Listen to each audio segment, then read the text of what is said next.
Hello, my name is Scott Friedman, and this is my oral presentation about tourism and disasters.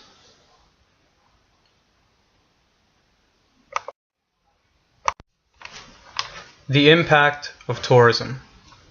Tourism is a phenomenon that brings people and businesses to a place or area for either work-related priorities or business opportunities, or just to enjoy the amenities that this tourist location has to offer. Tourism is beneficial in a number of ways to an area. It can be beneficial economically, socially, and just overall positively, because it brings people to that area to spend money, which will help the economy, and it also promotes that area's economy and infrastructure building. Tourism is sometimes even the main source of economic growth in that area, and Florida is a perfect example of that, especially South Florida.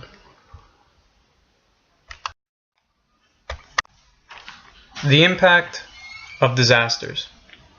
Disasters are very sudden and unexpected events that occur that can be very negative and reap negative effects to that area, such as a loss of lives, property damages, habitat and natural land damages, and can even discourage people from wanting to go there, and can even encourage people to relocate due to that area being a high disaster location.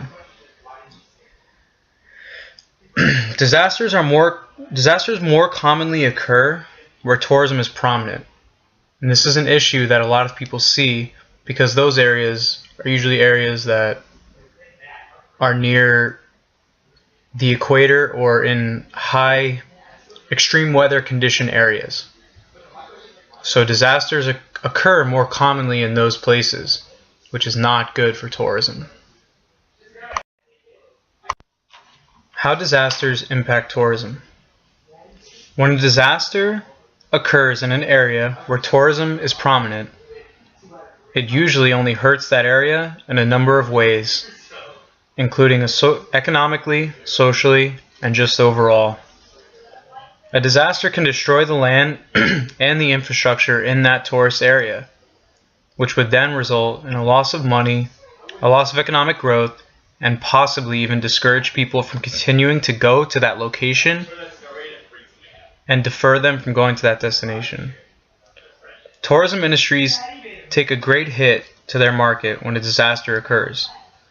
For example, if you look at Florida, during the hurricane seasons, especially the season that Wilma had occurred, tourism plummeted that year due to a large amount of people being discouraged from wanting to go there because of this threat.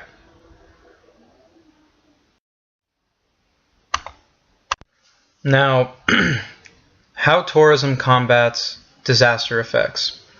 Well, because most regions where tourism is prominent is also a high disaster location, tourism actually can help that location protect itself from disaster effects.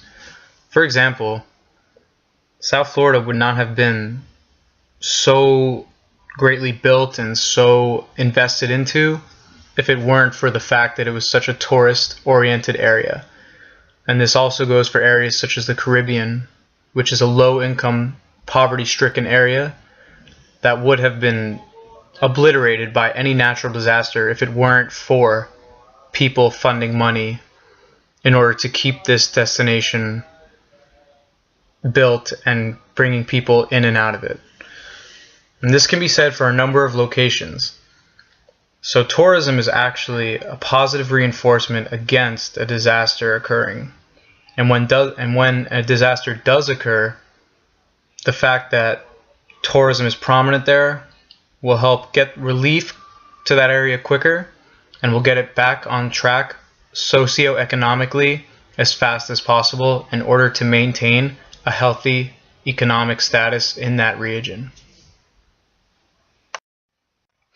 These are my sources that I have gathered in order to come up with this information. And this is the end of my slide. I hope you enjoyed my oral presentation, and thank you very much. I'm Scott Friedman.